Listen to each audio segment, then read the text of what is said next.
It's the holiday season, so why not give the gift of laughter?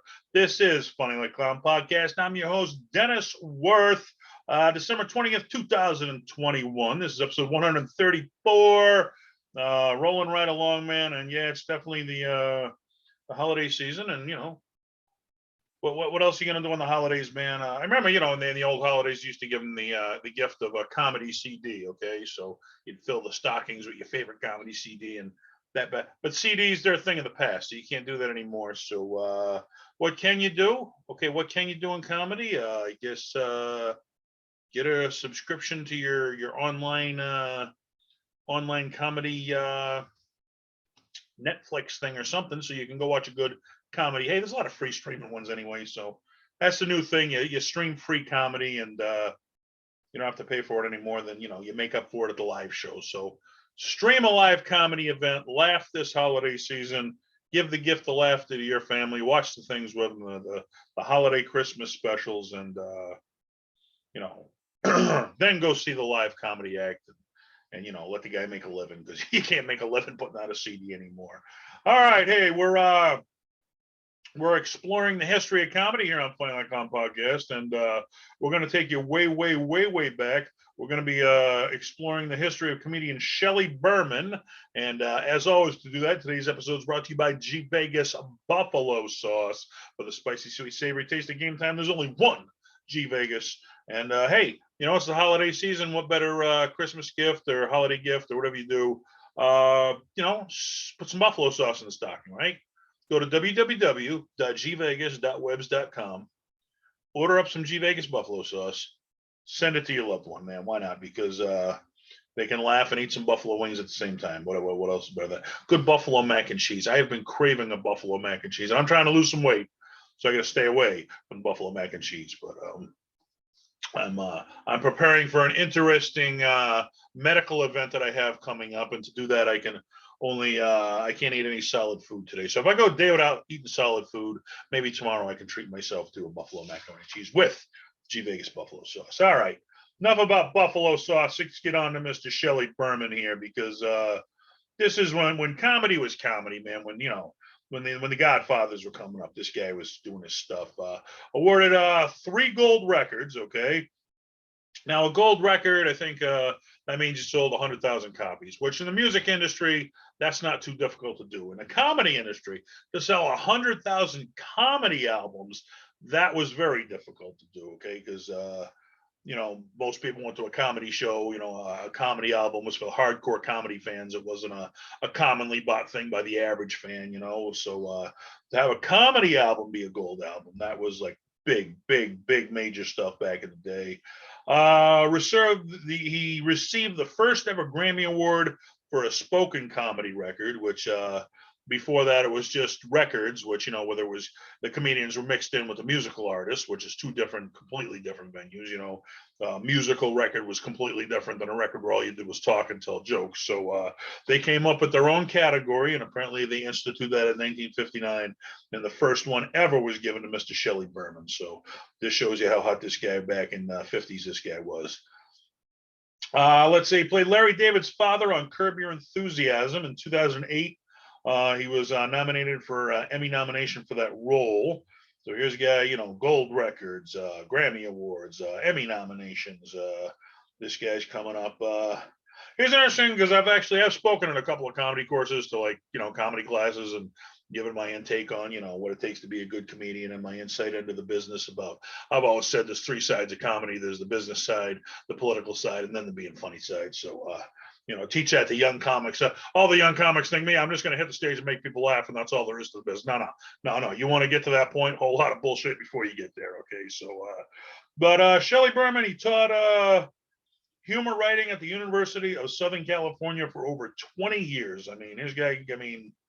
Can you imagine how many comedians go out to California looking to make it big, and they're taking Shelley's class here in Southern California for over 20 years. He taught comedy. So the way to give back, man. Hats off to Shelley Berman for doing that. Had a stint in the Navy when he was young. Served during World War II.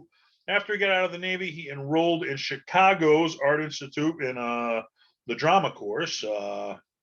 After that, he began at an acting company in Woodstock, Illinois, and I guess you're only going to go so far. Back in the 50s, I mean, today we got the internet, so you can be a star from anywhere, okay? But back in the 50s, if you're in Woodstock, Illinois, you're only going to go so far in comedy. I mean, there's a limit to the comedy cap in Woodstock, Illinois. So he ended up moving to New York, where he studied acting at HB Studios. Now, to support this, because everybody sees these popular comedians, they think it was all that way. They don't realize they started out everyday Joes just like you and me. He worked as a cab driver part-time doing this, as a assistant manager at a drugstore. He was a social director for a little bit of a time. So just doing regular jobs, coming up on the scene, trying to build his name, taking these classes. Finally, he found work as a sketch writer on the Steve Allen Plymouth Show.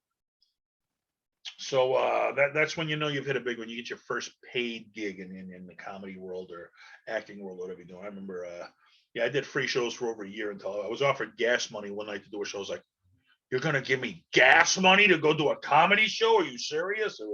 What a thrill that was. Then eventually you work your way up. Hey, you'll go from gas money to you're getting maybe $50 to open, then you work your way up the middler, you're getting 100, then you work you up the headliner, you're getting 300-400, and sky's the limit after that, man. I mean, how big can you take it? Depends on how, any other industry, the more you put in, the more you get out. How hard of a worker are you? I've always said everybody can go to Hawaii, but only the motivated get there. Okay, so are you motivated? That's the question in any business. Shelley Berman, one motivated guy. I guess in honing his act, he began using like an imaginary telephone, like he was talking into the telephone and getting a response from like an imaginary person who wasn't there. And he used that as in like, he didn't have an Abbott and Costello, so he used an imaginary person as his onstage partner, was using the telephone. He was credited with bringing that to the mainstream. 1957, he finally got hired as a comic at Mistress Kelly's in Chicago. That led to other bookings, of course. Once you get a regular gig and people see you, then that's how you're going to get other gigs. After it led to other bookings, he finally received a recording contract, which, hey, for a comedian back in the day, you're at the top of your game, you're getting off a recording contract. Let's see. After he got the recording contract, that led to numerous TV spots on all the major variety shows of the time. And I mean, if you could get on to, the Johnny Carson's Tonight Show or the Ed Sullivan Show, or I think Jackie Gleason had a show for a time back then. These were all the big names. I mean, if you got on those, you're exposed to America. You're a made like that. You're a made, a made comedian because you've been exposed to a national stage. Where nowadays, if you get on, yeah, it's a cool thing, but you're not an instant, it's not like Johnny waving you over to the couch and that's it. You're a headlining act in every comedy club from coast to coast. Now, if you get on, it's a cool thing. It's a great credit. It'll help you get booked, but you're not a made comic anymore. So doing the variety show scene, he started starring on Broadway, which, hey, only the best of the best star on Broadway. That's what I say. Remember Howard Stern was breaking Debbie Gibson's balls because she was like a major act in the 80s. And he's like, now you're only starring on Broadway. She's like, oh, well, may the downfall of everyone's career be starring on Broadway. He's like, okay, don't get defensive. Broadway, yeah, you're at the top of your game. You're starring on Broadway. That's why they got Broadway and off Broadway. But let's see. He was on Broadway in, a live show called The Family Affair, which I remember they made a TV show out of that back in the day. Here's a cute little trivia fact. His voice was used to inspire Hanna-Barbera's Fibber Fox. I don't know, Fibber Fox. I can't say that I remember that. I do remember Hanna-Barbera brought out some of the great cartoons of the time. So, but I guess he had a voice that was so distinct, he inspired a character for someone to create a cartoon character about his voice. That's really saying something, I guess, in the business right there. Let's see now.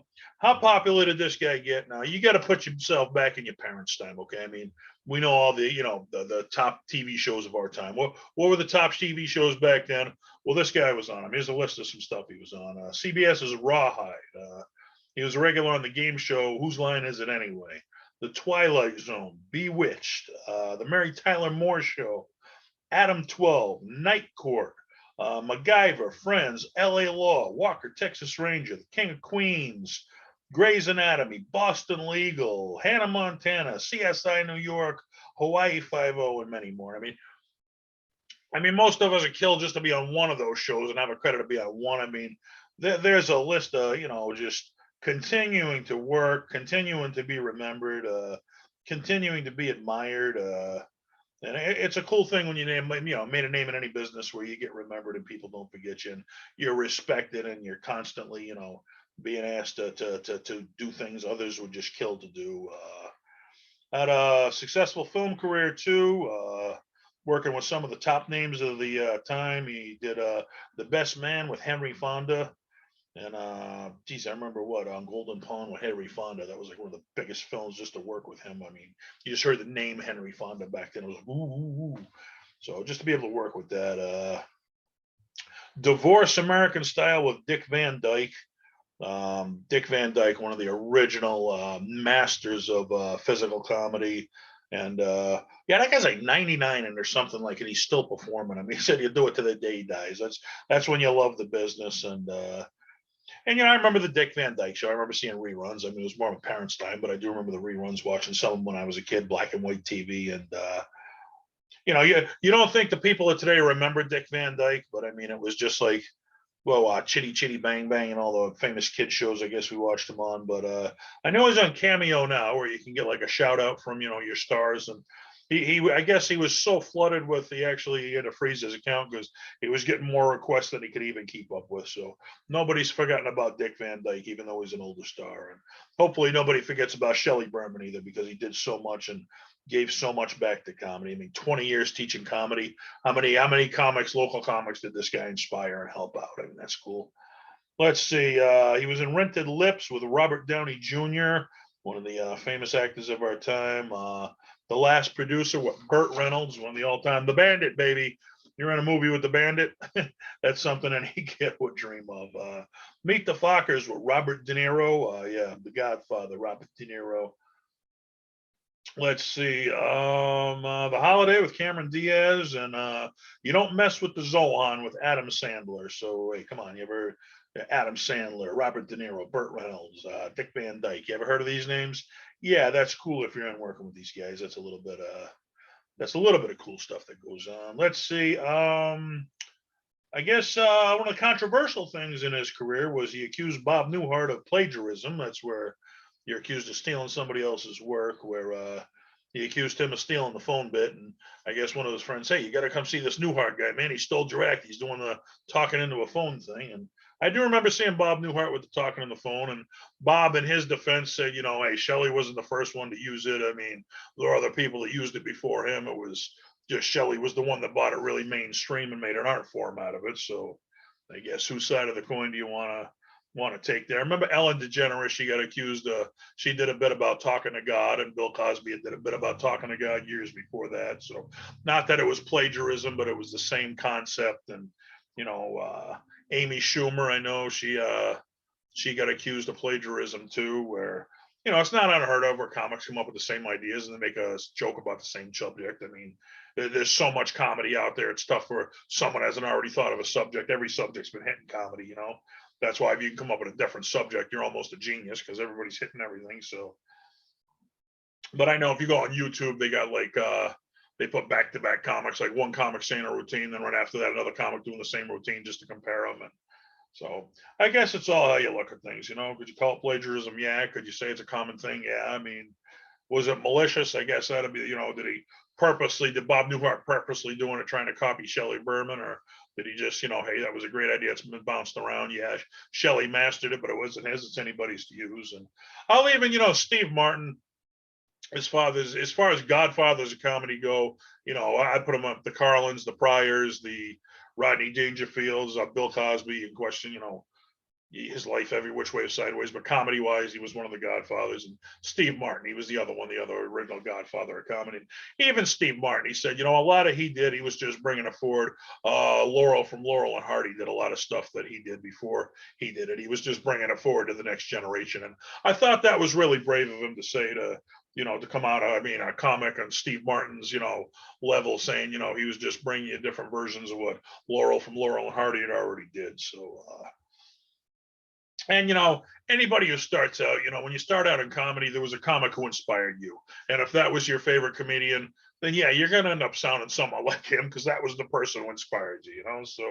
So I couldn't say it was that. Then you had other people. I remember Andrew Dice Clay. He got accused one time of stealing a bit on a radio show. He's like, I forget. They said you stole that from so and so. He's like, wrong. I stole that from somebody else. It's like he's like, so I invented that. I invented it. I mean, it's been going on in comedy forever. He's like, yeah, I hear something, I use it. It's just I've heard like underground like rumors of people who like they'd go to like a comedy show and they'd hear like this killer routine this guy was doing, then they'd go down and they'd patent that guy's routine.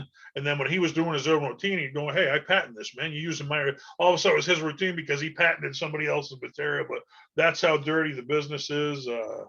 I've heard stories of comics going at a show and another comic being on the show, and he'd have a book of what jokes other comics used and what nights they used them. So he knows if he plays that venue, he can't tell that same joke that night because another comic had already did it. I mean, just dirty, dirty stories, dirty, dirty business. It's welcome to comedy. You'll never find a more wretched hive of scum and villainy in the universe.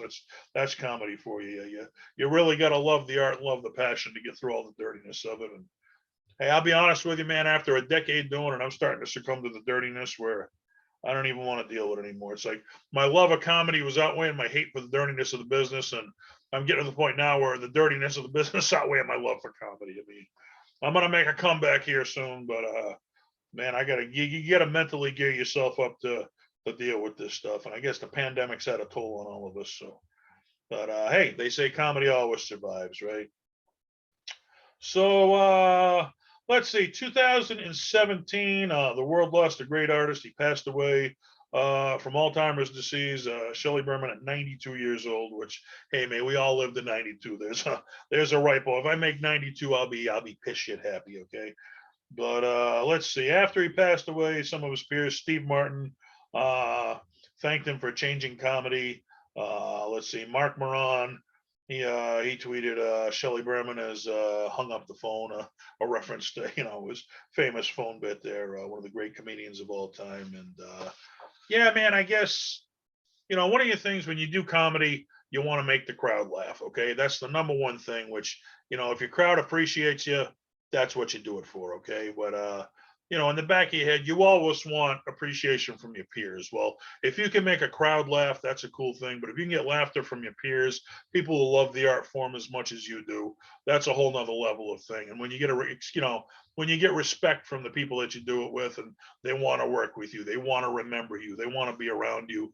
That's the ultimate form of flattery. They say, impression's the ultimate form of flattery. Well, having somebody want to be a part of your comedy routine and have you, just to say you've worked with them. I mean, that's the next level of respect in comedy right there. So, hey man, laughter is the best medicine, as we said. I wish you all a happy holiday, and tell somebody a joke. Okay. If you can't afford a Christmas present, give them the best present. Just tell them a joke. Give them the gift of laughter, because that's better than any monetary gift you can give.